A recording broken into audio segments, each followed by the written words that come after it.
زینت مسند صدارت پاسبان آداب شریعت پروردہ آغوش ولایت گلے گلشن ولایت حضرت قبلہ پیر سید غلام رسول شاہ صاحب شیرازی اکسے نقش لاسانی دامت برکات ملالیہ سجادہ نشین آستان عالیہ علی پور سیدہ شریف رونق محفل میزبانی محفل قرۃ عیون الصلحاء گلے گلشن ولایت حضرت صاحبزادہ حکیم محمد خاور عزیز صاحب چند پیر سرکار دامت برکات ملالیہ انتہائی قابل احترام علماء کرام مہمانان ذی وقار برادران اسلام حاضرین و سامعین تلاوت ہوئی نعت خوانی ہوئی بیانات ہوئے میں اور آپ ہم سب مل کر محبتوں کا ایک گلدستہ تیار کر رہے ہیں جسے آج علی پور سیدہ شریف کے راستے مدینہ منورہ بھیجنا ہے۔ یہ محفل آپ لوگوں کی طرف سے محبتوں کا گلدستہ ہے جو شیخ طریقت کے واسطے سے مدینہ منورہ بھیجا جا رہا ہے۔ کیا خیال ہے آپ لوگوں کا وہ کریم آقا جو طائف کے بازار میں پتھر پھینکنے والوں کو ہدایت کی دعا دیتے ہیں وہ گلدستے پیش کرنے والوں کو کیا کچھ عطا کریں؟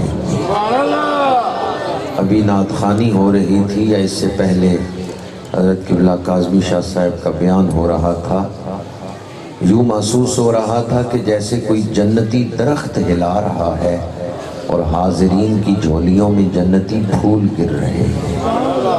اس محفل کے ذریعے آپ کے دامن میں وہ موتی ڈالے جا رہے ہیں کہ اگر انہیں سنبھال کے رکھیں گے تو یہ خزانہ قبر میں کام آئے گا، یہ خزانہ حشر میں کام آئے گا۔ صرف سر کی آنکھوں سے محفل کا ماحول نہ دیکھیں کہ محفل خانہ کتنا ہے، اسٹیج کیسا لگا ہوا ہے، محض سر کی آنکھوں سے نہ دیکھیں بلکہ ایمان کی آنکھوں سے اور بصیرت کی نظر سے دیکھیں کہ اس محفل میں دولت کون سی بانٹی جا رہی ہے۔ عرس پاک کی محفل صاحب عرس کے ساتھ وفا ہے۔ ساؤنڈ والے ساتھی سے کہوں گا ایکو بند کر دیں اور بالکل سادہ آواز بنا دیں، ایکو بند کر دیں۔ عرس پاک کی محفل صاحب عرس کی روحانی خدمت ہے۔ جن بزرگوں کو ہم وضو نہیں کرا سکے، جن بزرگوں کو ہم پانی کا پیالہ نہیں پیش کر سکے یا پیر نہیں دبا سکے، ان کی کوئی خدمت نہیں کر سکے، جو ہماری پیدائش سے پہلے ہی دنیا سے پردہ فرما گئے، آج اگر ان کے عرس میں شامل ہوں تو خادموں میں نام لکھ دیا جاتا ہے۔ ایک ہے ظاہری خدمت، ایک ہے روحانی خدمت، ایصال ثواب کرنا، ختم شریف پڑھنا یا عرس کی محفل میں شامل ہونا، یہ صاحب عرس کی روحانی خدمت ہے۔ اور صرف ایک اس ہستی کی ہی یہ روحانی خدمت نہیں ہوتی جن کے نام سے عرس منسوب ہوتا ہے، بلکہ اس سلسلہ عالیہ کے جتنے مشائخ ہیں عرس کی محفل ان کی روحانی خدمت ہے۔ آپ اس وقت کسی کی نظر میں بیٹھے ہوئے ہیں، کتنے خوش نصیب ہیں آپ لوگ جو مشائخ سلسلہ عالیہ نقشبندیہ کی روحانی خدمت میں بیٹھے ہوئے ہیں۔ اللہ تعالیٰ عرس پاک کی برکتیں ہم سب کو نصیب فرمائے، اور عرس کی برکتیں، محفل کی برکتیں آداب محفل سے ہی نصیب ہوتی ہیں۔ بڑی پیاری گفتگو ابھی ہمارے نقیب محفل فصیح اللسان تسلیم احمد صابری صاحب فرما رہے تھے۔ اللہ تعالیٰ ان کے ذوق میں اور علم و فکر میں اور برکتیں عطا فرمائیں۔ مجھے حضرت صاحبزادہ حکیم محمد خاور عزیز صاحب نے جس موضوع پر چند گھڑیاں گفتگو کرنے کا حکم دیا ہے وہ ہے دور حاضر میں نوجوان نسل کا تشکیل کردار۔ دور حاضر میں ہماری نوجوان نسل کس طرف جا رہی ہے اور ہم کس طرح ان کے کردار کی تشکیل کر سکتے ہیں، اچھے کردار کی انہیں دعوت دے سکتے ہیں اور اچھے کردار کی تشکیل کر سکتے ہیں۔ چند گھڑیاں میں اس موضوع پر گفتگو کروں گا، اللہ تعالیٰ حق گوئی کی توفیق عطا فرمائے۔ اللہ عظیم ہے، اللہ اعلیٰ ہے۔ نماز میں آپ رکوع میں پڑھتے ہیں سبحان ربی العظیم، اور سجدے میں سبحان ربی الاعلیٰ۔ جب بنانے والا عظیم ہے تو جس کو اس نے اپنا خلیفہ بنایا ہے وہ بھی تو عظیم ہوگا، وہ بھی تو اعلیٰ ہوگا، کیونکہ خلیفہ کس کا ہے۔ لیکن ہر شخص خلافت کے مقام تک نہیں پہنچتا۔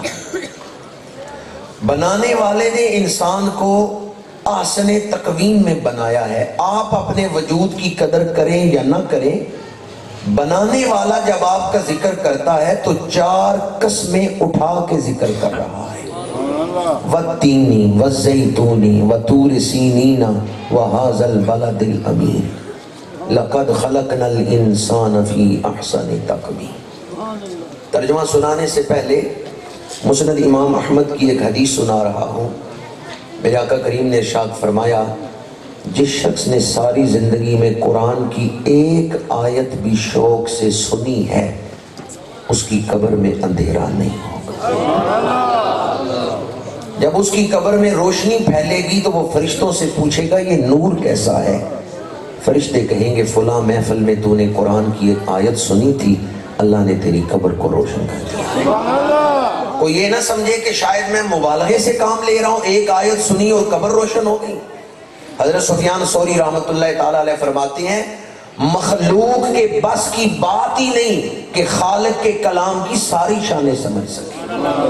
قرآن اللہ کا کلام ہے اور قرآن کی شانیں لامحدود ہیں۔ ہمارا ذہن محدود ہے، قرآن کی شانیں لامحدود ہیں۔ ہم اپنے محدود ذہن سے قرآن کی لامحدود شانوں کو نہیں سمجھ سکتے۔ جب قرآن پاک پڑھا جائے تو اس شوق سے سنیں کہ قرآن کی تلاوت سینوں کو بھی روشن کر دیتی ہے، قبروں کو بھی روشن کر دیتی ہے۔ 4 قسمیں اٹھا کے اللہ نے انسان کی شان بیان کی۔ کتنی قسمیں؟ آسمان سے کتابیں کتنی نازل ہوئی؟ مفسرین کہتے ہیں یہ سورہ والتین کے شروع میں جو 4 قسمیں ہیں، یہ 4 آسمانی کتابیں جن علاقوں میں نازل ہوئیں ان علاقوں کی قسمیں ہیں۔ والتین، انجیر کی قسم، یہ حضرت عیسیٰ علیہ السلام کا علاقہ ہے۔ والزیتون، زیتون کی قسم، یہ حضرت داؤد علیہ السلام کا علاقہ ہے جس میں یہ ہوتا تھا۔ والتین والزیتون وطور سینین، یہ حضرت موسیٰ علیہ السلام کا علاقہ جہاں طور سینا پہ قرآن نازل ہوئے۔ طور سینا پہ تورات نازل ہوئی۔ اور چوتھی قسم وَهَذَا الْبَلَدِ الْأَمِينَ، قسم ہے امن والے شہر مکہ کی۔ سورہ والتین مکی ہے، مکی دور میں نازل ہوئی ہے ہجرت سے پہلے، اس لیے مکہ شریف کی قسم اس میں بیان کی گئی۔ وَالتِّينِ وَالزَّيْتُونِ وَطُورِ سِينِينَ وَهَذَا الْبَلَدِ الْأَمِينَ، ان 4 نبیوں کے علاقوں کی قسم اٹھائی جن میں 4 آسمانی کتابیں نازل ہوئیں۔ تو مفسرین کہتے ہیں انسان کی عظمت بیان کرنے کے لیے آسمان سے جتنا علم نازل ہوا ہے اس سارے علم کی قسم، لقد خلقنا الانسان فی احسن تقویم، ہم نے انسان کو سب سے خوبصورت شکل میں بنایا۔ آپ اپنی قدر کریں نہ کریں، انسان کو تخلیق کرنے والا قسمیں اٹھا اٹھا کے سنوار سنوار کے انسان کا ذکر کر رہا ہے، سجا سجا کے انسان کی شانیں بیان کر رہا ہے۔ فرمایا انسان کو سب سے خوبصورت تقویم میں بنایا ہے، خلق اور امر دونوں کو ملا دیا۔ دوسرے مقام پہ فرمایا وَإِذْ قَالَ رَبُّكَ لِلْمَلَائِكَةِ إِنِّي جَاعِلٌ فِي الْأَرْضِ خَلِيفَةً، یاد کیجئے اس وقت کو جب آپ کے رب نے فرشتوں سے کہا میں زمین میں اپنا خلیفہ بنا رہا ہوں۔ کس نے کہا میں خلیفہ بنا رہا ہوں؟ اللہ رب العزت نے۔ وہ عظیم ہے تو اس کا خلیفہ بھی تو عظیم ہوگا، وہ اعلیٰ ہے اس کا خلیفہ بھی اعلیٰ ہوگا۔ لیکن ہر انسان مقام خلافت پہ فائز نہیں ہوتا۔ کچھ لوگ ایسے ہیں ان کی شکلیں انسانوں والی نہ ہوتی تو وہ ثابت نہیں کر سکتے تھے کہ وہ انسان ہے، صرف ان کی شکلیں انسانوں والی ہیں ورنہ ان کے اندر انسانوں والی بات کوئی نہیں۔ قرآن کہتا ہے اولئک کالانعام بل ہم اضل، کچھ لوگ وہ ہیں جو جانوروں سے بدتر ہیں، یعنی جانور چوپائے ان سے بہتر ہے، چوپائے ان انسانوں سے افضل ہیں، بہتر ہے۔ کوئی خونخوار درندہ اتنا نقصان نہیں پہنچاتا جتنا نقصان بگڑا ہوا انسان پہنچاتا ہے، کوئی بھیڑیا اتنا نقصان نہیں پہنچاتا جتنا نقصان بگڑا ہوا انسان پہنچاتا ہے۔ ہلکا کتا آپ کے گھر کی طرف آ رہا ہو، آپ دروازہ بند کر لیں گے چونکہ آپ کو پتہ ہے یہ نقصان پہنچائے گا، لیکن بگڑا ہوا انسان آپ کا دوست بن کے، آپ کا رشتہ دار ہو کے آپ کے گھر آ جاتا ہے، پھر آپ کے مال کو نقصان پہنچا سکتے ہیں، آپ کی عزت کو نقصان پہنچا سکتے ہیں۔ تو درندوں سے زیادہ بگڑا ہوا انسان خطرناک ہے۔ اس لیے قرآن پاک نے جو سب سے زیادہ قسمیں اٹھائی ہیں اس مقام پر اٹھائی ہیں جہاں انسان کے سنورنے کا ذکر کیا ہے۔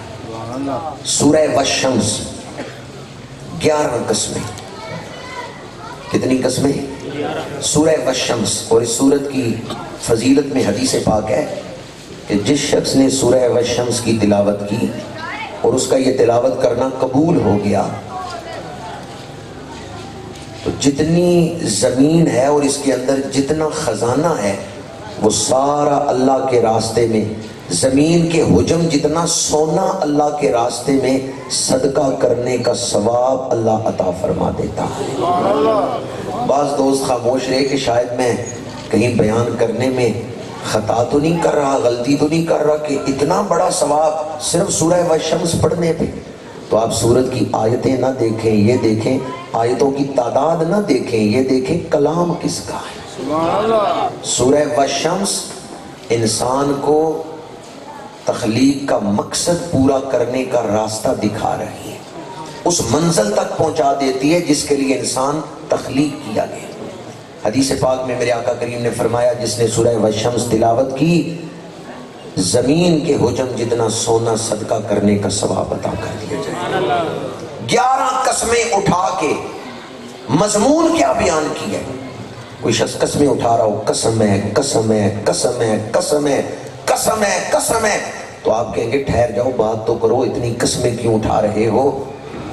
پروردگار قسم نہ بھی اٹھائے اس کے کلام میں پھر بھی تاکید ہے، اسے قسمیں اٹھانے کی حاجت ضرورت نہیں ہے، لیکن جب اللہ قسم اٹھائے تو اس کا مطلب یہ ہے سننے والا، قرآن پڑھنے والا خاص توجہ کرے، کوئی بڑی خاص بات ہو رہی ہے، کوئی بڑا خاص مضمون بیان ہو رہا ہے۔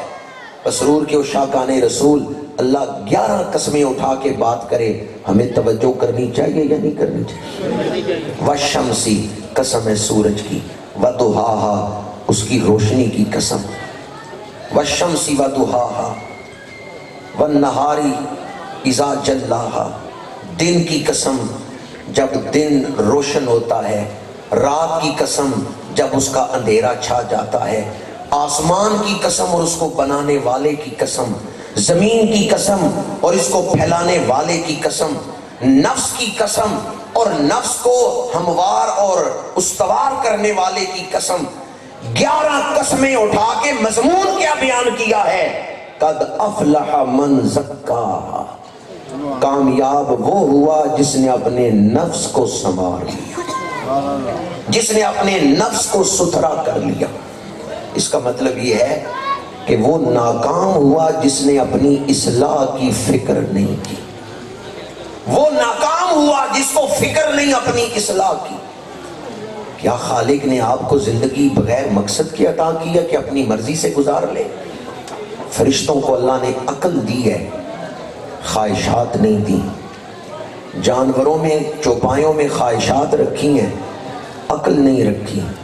انسان کو دونوں چیزیں عطا کی ہیں، عقل بھی خواہشات بھی۔ انسان عقل سے کام لے کے اپنی خواہشات کو شریعت کی پابندی میں رکھے، کنٹرول میں رکھے، تو وہ انسان فرشتوں سے افضل و اعلیٰ ہو جائے گا، اس نے اپنے آپ کو سنوار لیا۔ اور جو انسان عقل سے کام نہ لے، خواہشات کا غلام بن جائے، وہ انسان چوپایوں سے بدتر ہو جائے گا۔ یوں تو اس آیت کا پیغام تمام اولاد آدم کے لیے ہے، مرد ہوں یا عورت، بچے ہوں یا بوڑھے، سب کے لیے ہے لیکن بالخصوص جو آج مجھے موضوع دیا گیا ہے وہ اس آیت مبارکہ سے میں آپ کے سامنے بیان کر رہا ہوں۔ جوانی میں بالعموم عام طور پہ لوگ غفلت کا شکار رہتے ہیں اور اس دھیان میں یا اس وہم میں رہتے ہیں کہ ابھی بڑی عمر پڑی ہوئی ہے۔ جوانی انسانی زندگی کا سب سے خوبصورت دور ہے۔ ویسے عام طور پہ 3 ادوار ہیں: بچپن، جوانی، بڑھاپا۔ بچپن میں پورے طور پہ جسم کی توانائیاں جوبن پہ نہیں ہوتی، توانائیاں پروان چڑھ رہی ہیں، اور بڑھاپے میں لمحہ بلمحہ توانائیاں گھٹتی جاتی ہیں۔ انسانی وجود کی توانائیاں اور صلاحیتیں پورے جوبن پر کس عمر پہ ہوتی ہیں؟ وہ عمر جوانی کی ہے۔ امنگیں بھی عروج پہ، آرزویں بھی عروج پہ، عزائم بھی عروج پہ، کچھ کرنے کا جذبہ اور دھن بھی بڑا کمال کا ہوتا ہے جوانی میں۔ تو جوانی جو ہے وہ انسانی زندگی کا سب سے خوبصورت دور ہے، اور آج اتفاق ہے نوجوان ہی میرے سامنے کثرت سے بیٹھے ہیں۔ میں ان کی خدمت میں عرض کروں گا جوانی سب سے خوبصورت دور ہے، لیکن جوانی ہمیشہ نہیں رہتی، تھوڑے عرصے کے لیے یہ دور دیا جاتا ہے، 25 سال 30 سال، بس 16-17 سے لے کے 50 سال تک، پھر بڑھاپا شروع ہو جائے گا۔ تو جوانی نے ہمیشہ نہیں رہنا، کچھ وقت رہنا ہے، اس سے کچھ کما لیں، کچھ حاصل کر لیں، جوانی تو گزر جائے گی۔ یہ نہ سمجھے کہ میں آج جوان ہوں تو ہمیشہ جوان ہی رہوں گا۔ آج میری پنڈلیوں میں بڑی جان ہے، میں دوڑ سکتا ہوں۔ آج میرے بازوؤں کی مچھلیوں میں بڑی توانائی ہے، میں دوڑ سکتا ہوں۔ آج میرے سینے میں بڑی ترنگ ہے، آج میرے سینے میں بڑی ترنگ ہے، آج میرے بدن میں بڑی طاقت ہے، تو یہ طاقت اسی طرح رہے گی؟ نہیں۔ صدا نہ باغی بلبل بولن، صدا نہ باغ بہاراں، صدا نہ ماپے حسن جوانی، صدا نہ صحبت یار۔ 2 باتیں میں نے جوانی کے حوالے سے عرض کی۔ یہ دور تو بڑا خوبصورت ہے پر ہمیشہ نہیں رہتا۔ اس سے پہلے کہ جوانی گزر جائے آپ اس سے کوئی ایسی دولت حاصل کر لیں کہ جب جوانی گزر جائے تو آپ ہاتھ نہ ملیں، بلکہ خوش ہوں کہ میں نے وہ خزانہ حاصل کر لیا جس سے میری آخرت سنور جائے گی۔ بڑھاپا خوبصورت گزرے گا۔ قیامت کے دن جوانی کے بارے میں پوچھا جائے گا۔ حدیث پاک ہے، میرے آقا کریم نے فرمایا مسند امام احمد میں، جب لوگ قبروں سے اٹھیں گے ایک قدم نہیں اٹھا سکیں گے جب تک 5 سوالوں کا جواب نہ دے لیں۔ ان میں سے ایک سوال عمر کن کاموں میں گوائی، دوسرا سوال جوانی کی توانائیاں کہاں صرف کی، تیسرا سوال دولت کہاں سے کمائی، چوتھا سوال دولت خرچ کہاں کی، اور 5واں سوال علم جو حاصل کیا تھا اس پر عمل کتنا کیا۔ یہ 5 سوال ہوں گے۔ ان میں دوسرا سوال کیا ہے؟ جوانی کی توانائیاں کہاں صرف کی۔ اس کا مطلب ہے شریعت نے جوانی کو اہمیت دی ہے۔ ویسے تو زندگی کے باقی لمحات کے بارے میں بھی سوال ہوگا، لیکن بطور خاص جوانی کے بارے میں کیوں پوچھا جا رہا ہے؟ کیونکہ یہ نعمت خاص تھی۔ قرآن پاک میں ہے ثم لتسألن یومئذ عن النعیم، قیامت کے دن نعمتوں کے بارے میں پوچھا جائے گا۔ جوانی خاص نعمت ہے، اس لیے لوگ قبروں سے اٹھ کے ایک قدم نہیں اٹھا سکیں گے جب تک اس سوال کا جواب نہ دے لیں جوانی کن کاموں میں گزاری ہے۔ یہ توانائیاں جو جوانی میں حاصل تھیں انہیں صرف کہاں کیا ہے؟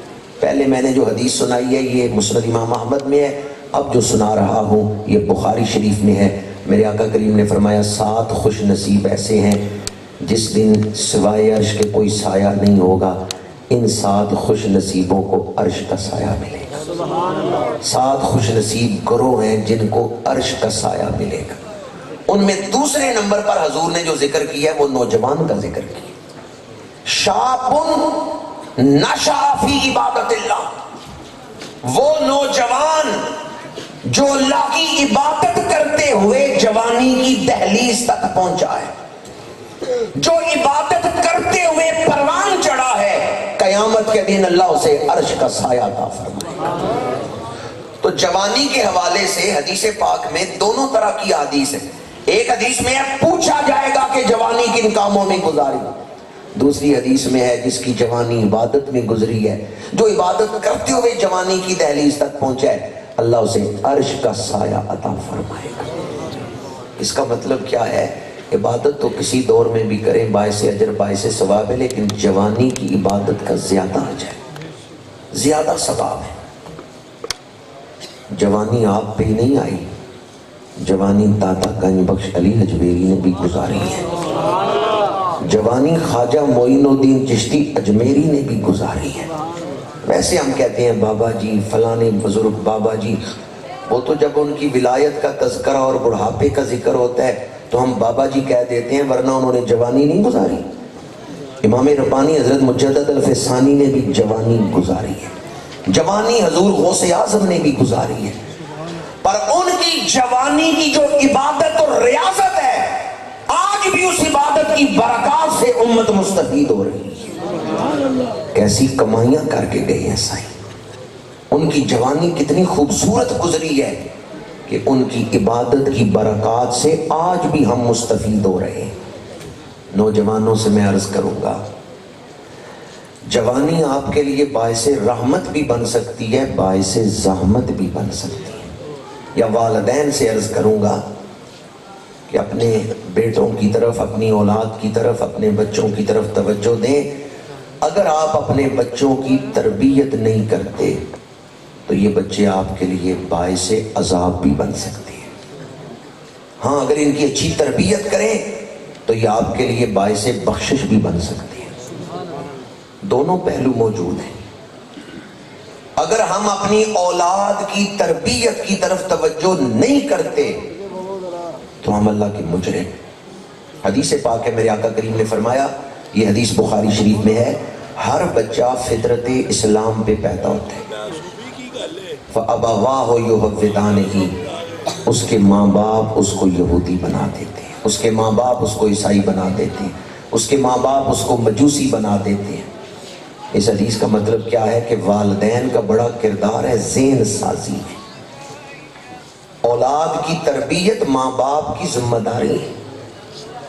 اگر اولاد کی تربیت کی طرف دھیان دیں گے کہ میرے بیٹے کی دوستی کن لوگوں کے ساتھ ہے، وہ صحیح العقیدہ ہے یا بد عقیدہ ہے، ادب کرنے والے لوگوں کے ساتھ تعلق ہے یا بے ادبوں کے ساتھ، حضور کے عاشقوں اولیاء کے دیوانوں کے ساتھ اس کی دوستی ہے یا حضور کے گستاخوں اور بے ادبوں کے ساتھ اس کی دوستی ہے۔ اگر آپ اپنی اولاد کی ٹینشن لیں گے، فکر لیں گے، تربیت کو ترجیح دیں گے تو آپ کی اولاد آپ کے لیے سرمایہ بن جائے گی، پھر یہ ہیرے بن جائیں گے، پھر یہ آپ کے لیے دنیا اور آخرت میں سرخروئی کا باعث بن جائیں گے۔ لیکن اگر آپ اپنی اولاد کی تربیت کو اہمیت ہی نہیں دیتے، اس کی ضرورت ہی نہیں، خود سنبھل جائیں گے، تو پھر یہ اولاد ذاتی طور پہ والدین کے لیے بھی نقصان دہ ہے اور قوم کے لیے بھی خطرناک ہے۔ یہ نوجوان، ان میں سے کل کوئی ڈاکٹر بنے گا، کوئی ٹیچر بنے گا، کوئی گزٹڈ افسر بنے گا، اگر آج ان کی تربیت نہیں ہوئی، امتحان پاس کر کے ڈاکٹر بن گئے لیکن یہ انسانیت کے مسیحا نہیں بنیں گے، چونکہ یہ ڈاکٹر بن گئے اچھے انسان نہیں بنے، گزٹڈ افسر بن گئے لیکن اچھے انسان تو نہیں بنے۔ اس کے لیے ہمیں ضرورت ہے تربیت کی۔ جو قوم اپنے نوجوانوں کی تربیت کو ترجیح نہیں دیتی،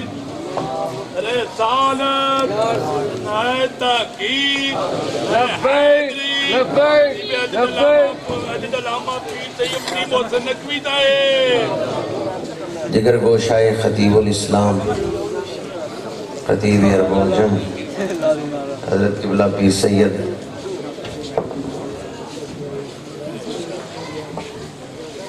الحمدللہ، جگر گوشائے خطیب الاسلام خطیب پاکستان، عقیدے کی پہرے داری دینے والی شخصیت کے نقطِ جگر، اور خود بھی شب و روز